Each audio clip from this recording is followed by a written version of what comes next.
Scott Corbett doing the interview. Jeanie and Carr is working the camera.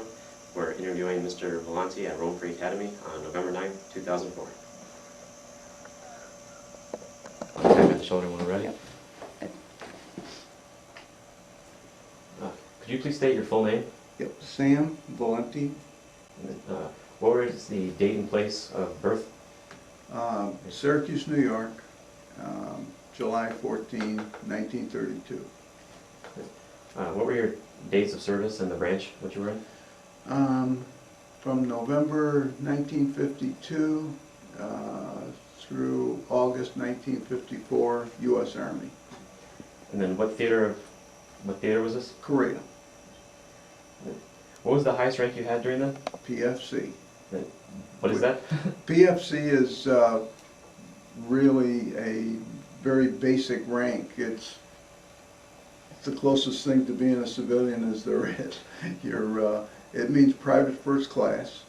At the time when I went in service in 1952, you went in as a private, and then when you finished basic training, you were a private first class, and then ranks go up from there.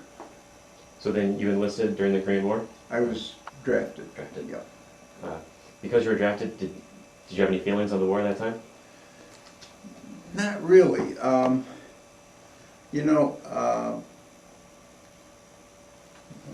I grew up during World War II. I was 10, 12, 13 during World War II, and there was a lot of patriotism, and so when we were drafted, it was just an automatic. You went, and you didn't really question anything. You just went ahead and went in the service. It was a 2-year stint, or you could re-up, but yeah. No, I had no particular feelings on the war. Did you have any parents or friends that had any problems with you going? No, not at all. Again, as I say, it was after World War II, and that was looked on as a patriotic duty and something you did. And where did you go for basic training? Basic training was Fort Bliss, Texas. Was that hard for you, since was this like the first time you've ever been away from home? Or? That was my first time, yeah, and it was a little difficult, and we went in just before Thanksgiving, and we were away through Christmas, and those were our 2 important holidays, and I think all of us that were away were a little homesick. Yeah. What was basic training like? Do you remember anything in specific? Yeah, basic training, was probably the first time you were forced into doing things. When you're at home, your parents ask you to do things. When you go away at basic training, you get what they call a drill instructor, and their purpose is to make you a man. You're 19 or 20 when you go in, and teach you how to break things and kill people, I guess. That's what they do. How does that work? Did everyone, for instance, who was drafted in the Syracuse area, did everyone get shipped to Texas, or was this from everywhere around the nation? No, it's from the nation. In fact, most of the people from Syracuse, I believe, ended up at Fort Devens in Massachusetts. I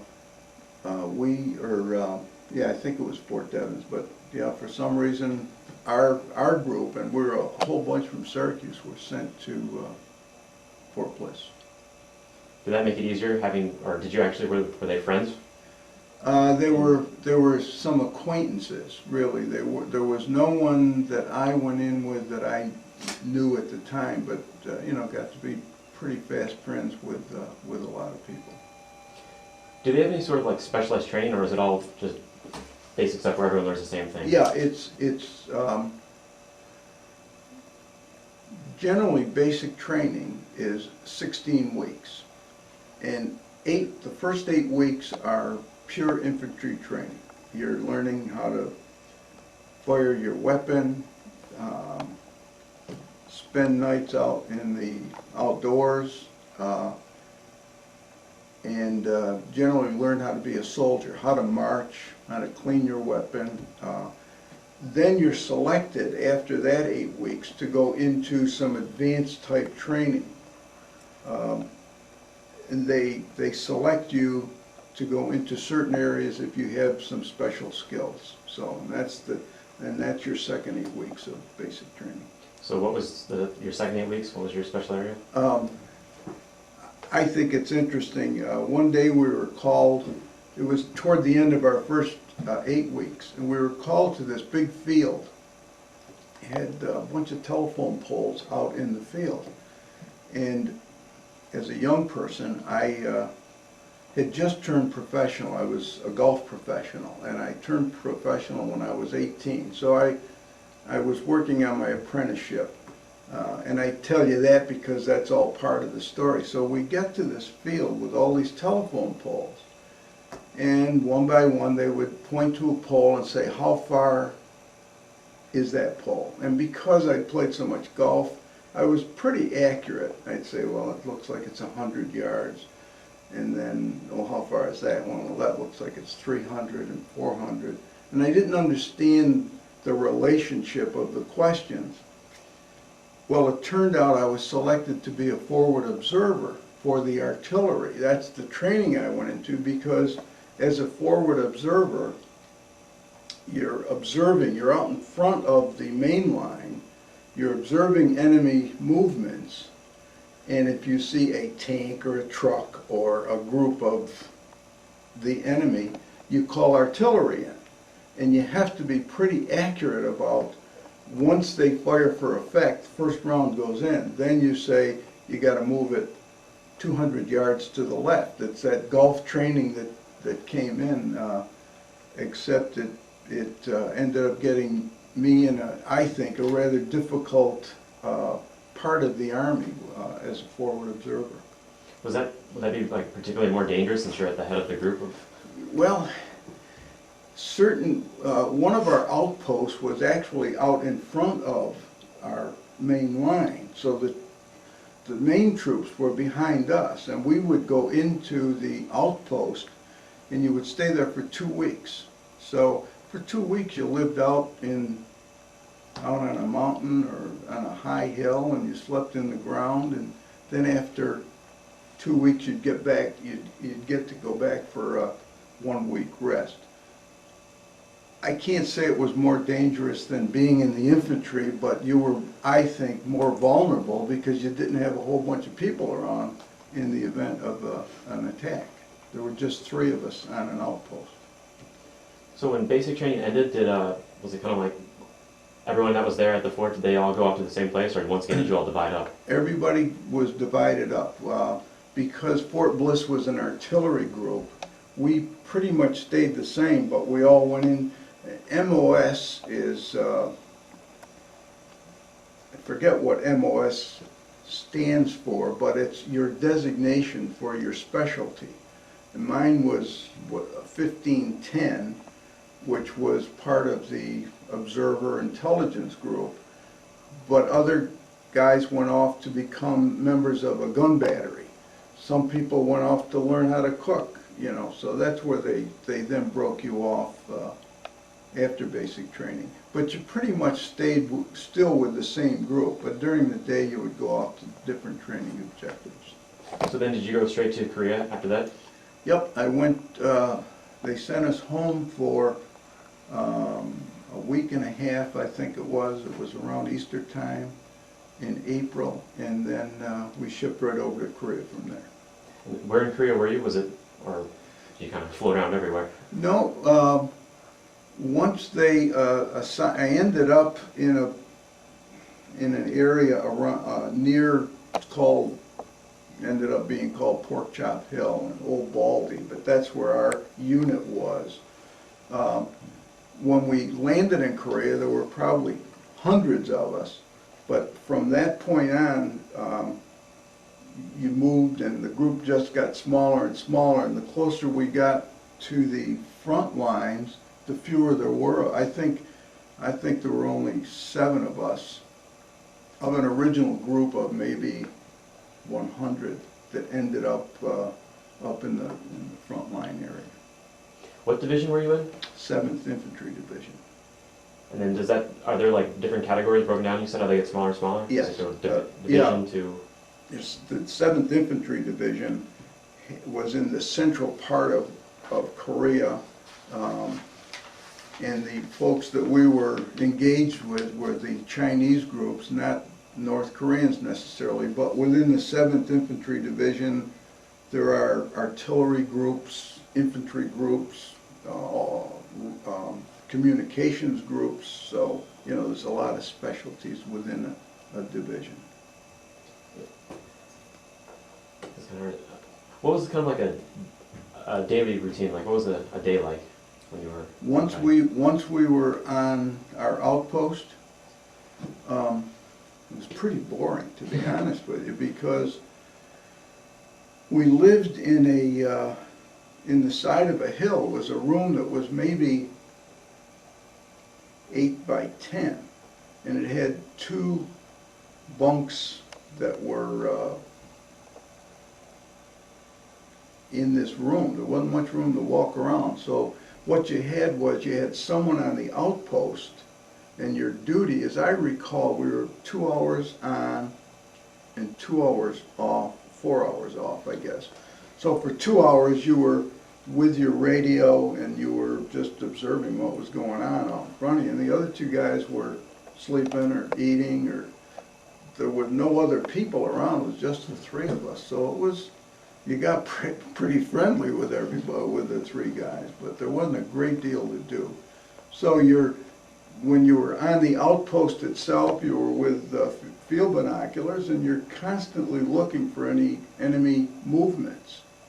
And as soon as you do see some, you call it back, and they would either send in some aircraft and to bomb the area if that were necessary. If it were some movements that you wanted to handle with artillery, you'd call back and have the artillery go at them, and that was a decision made by someone in a rear area. We just reported what we saw, and then they made a decision from that.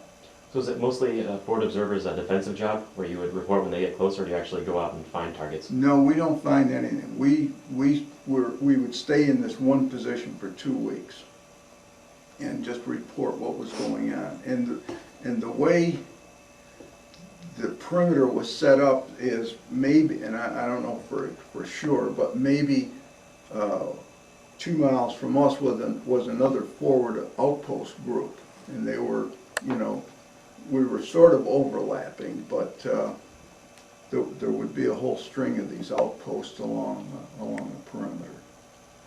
Some of them were behind the lines, and some were in front of the lines. Were you at the same Porkchop Hill outpost the whole time, or? No, we had 2 outposts that we maintained. We would stay on one for 2 weeks, and we'd go back for a week rest, and then go to another outpost for 2 weeks. We weren't actually on Porkchop Hill. That was a hill that the Chinese were very interested in, and we were very interested in. So there was a lot of fighting going on. We would call in artillery to hit Porkchop Hill. There wasn't much growing on that hill. It was all pretty much destroyed. During those 4 hours off, you said you went 2 on and 4 off. Yeah. Did you do anything? Was there like any fun time, or? Not really, because as I say, you couldn't leave the hill because you were always under enemy observation yourself. So you pretty much stayed in this bunker, or, you know, if it got dusk or evening, you could step outside, but there wasn't much walking around going on because the enemy was watching you a lot of the time. Did you ever get time when you were completely off duty to, you know, go out and? That would be in this week rest. We would go back and had very little activity assigned to us. We could pretty much just hang out and do what we wanted. There were some Army things you had to do, but that would be our own personal time. So was it pretty much staying at a base, or did you go into a local city? No, we would go to a base. I was only in a city One time, I went to Panmunjom once where they were signing the peace treaty, or they were in preparation for that. But that was the only, and I guess originally when we landed there, we went through Seoul, Korea. But everything else I saw was either a very small village or nothing. And then, did you have any combat experience during this? The combat experience was, no, I never was involved in any personal experience because our job was really not to engage. And the only time it really, I guess the combat occurred was when I was wounded, because that was the time the Chinese decided to take our outpost from us. Did they? Or? I guess I'd have to say they did, but I think we got it back after I was evacuated from the hill. I don't know what happened, but I suspect we did get it back. But it was so close to the signing of the truce. I was wounded on July 7th. The truce was signed on July 27th. So it was pretty close, and they may or may not have, the Americans may or may not have taken the hill back again. I don't know. So where were you hit, and what was it by? Well, I was hit. It was artillery initially, and I ended up with my right leg was first broken. We were shelled for a couple hours, and in that couple hours managed to break both my legs and hips and shoulders and arms. So when I was evacuated, I guess I must have looked like Jello, because there was not much that I was able to move on my own. Were you conscious, or? I was conscious, which was, I guess, amazing to me. I didn't lose I guess I was too scared not to be. You know, I was just afraid. I didn't know what would happen if I passed out. Yeah. Were you thinking at all during this when you were getting hit, like, you know, you wish you had never come, or you were really afraid? No, you know, but I do, and I take it back now, but I do remember that when, in the period that the artillery rounds were coming in, and you never know where they're going to hit. And I knew a lot of things were getting busted up. I actually said it might not be a bad idea if one of those things hit me, because this isn't any fun anymore, you know, and I didn't know. And I knew the Chinese were coming, and I didn't want to be captured and be in the condition I was in, because they did not treat you very well. So I had kind of hoped maybe one of those things would be better off hitting me and taking me out once and for all. So then, where did you go when you were hit? Were you hospitalized? Yeah, I was evacuated by helicopter, and we went to, they took me to a MASH unit, and at the MASH unit, my recollection is they pretty much just put me in a full body cast just to kind of stabilize me.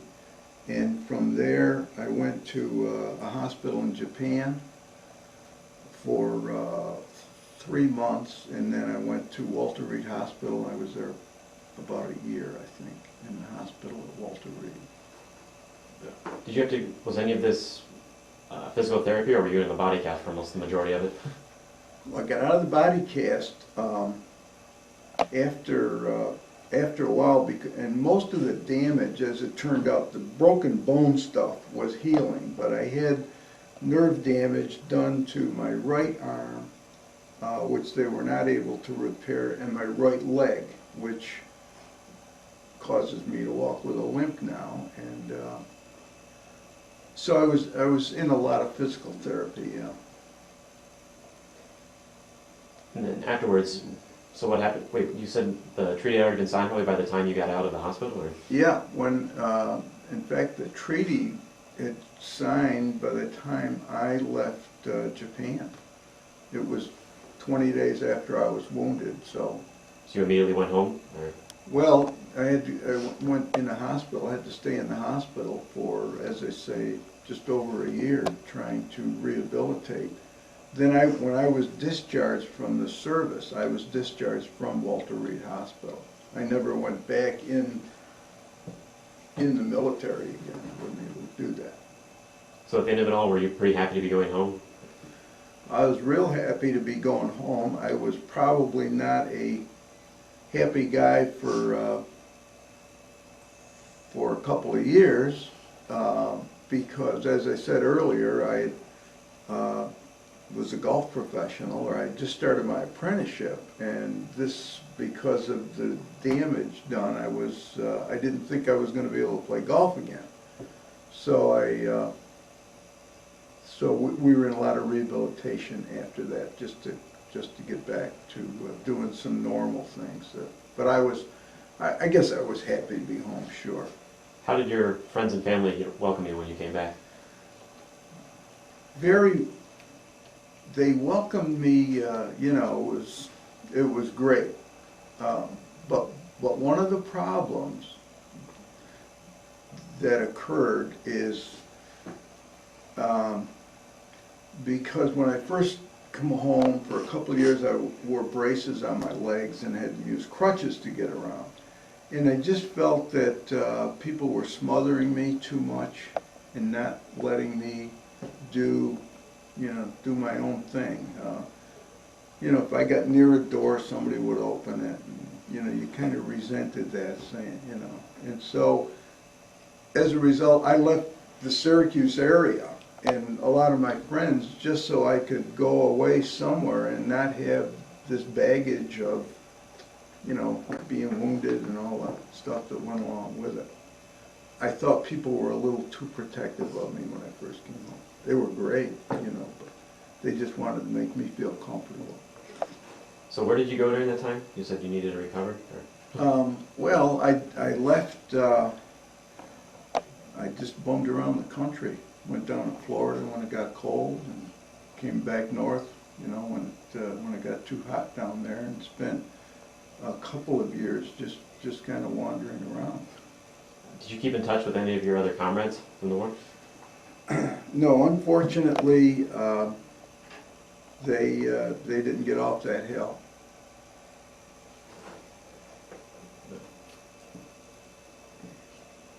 Did you leave with any medals coming back?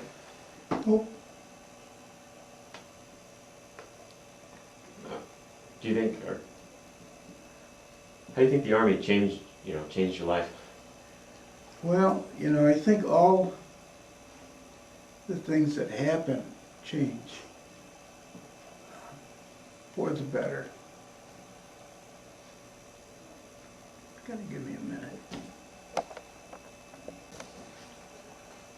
I think the Army changed a lot of the things that happened to us are, they're life-altering experiences. And frankly, I think as an 18 or 19-year-old, I didn't have much focus. I knew I wanted to play golf. It seemed like a great life. And whether or not I would have been successful at that, I don't know. But I think some of the things that happened, you grow a little and you perhaps achieve more things than you might normally.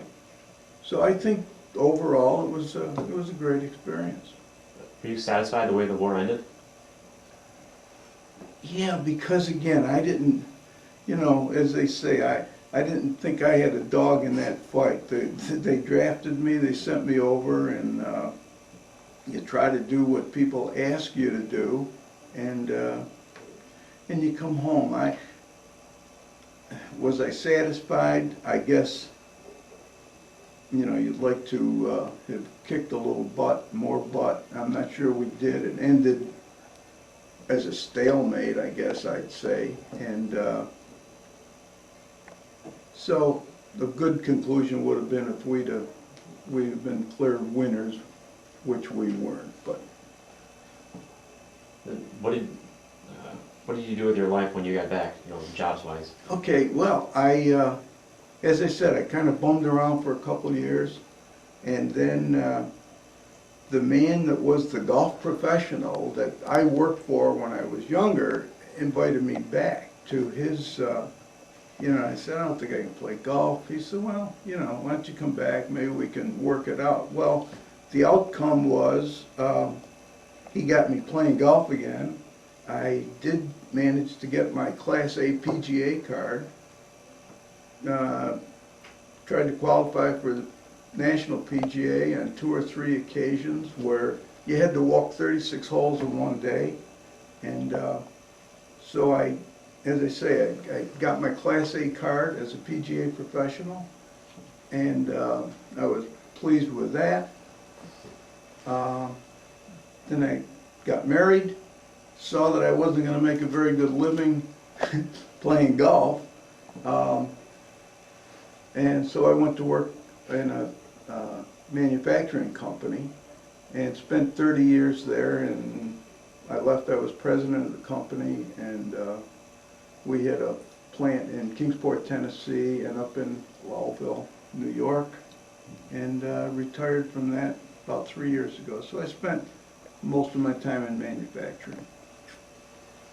Was it a lot harder, or could you still play golf with your injuries? Yeah, I still do play golf, and you know, humbly, I think I play okay. I'm a single-digit handicapper. I get a little tired after 18 holes, but yeah, I play okay. What advice would you give to people who are thinking about joining the armed services now? I think it's a great profession, and I look at these guys now that are over in Iraq, for example, and they're such professionals, and you know, they're so highly trained. And I think if I were wondering what to do with my life, and maybe I wasn't quite sure, I'd give it a shot. You know, it might be a good opportunity for a young person. And then, do you have any advice for the soldiers who are going over right now in Iraq? No, wish them luck, and you know, have a great deal of respect for what they're doing. Is there any way to tie in these pictures you have? You brought with us? What they were of? Yeah, I don't know. They were just some shots of when we were in the process of going overseas, and I didn't know what to bring. He said bring some. These were a couple of shots that when I was in the hospital in Japan, and I don't know how, you know, you guys maybe could judge that better than I don't, you know, you might take a look at it and see if there's anything that